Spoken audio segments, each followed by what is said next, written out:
Yung barkada ko, naglagay ng Polydent Denture Adhesive Cream sa denture niya at ang daming nilagay. Sabi ko, hindi ganun bro.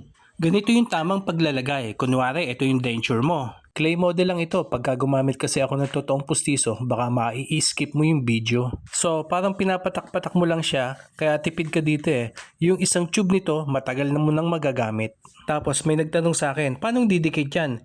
Eh di pag nabasa yan ng laway, matatanggal. Tama nga naman, yun din kasi ang akala ko dati eh. Pero nung masubukan ko siya, effective talaga.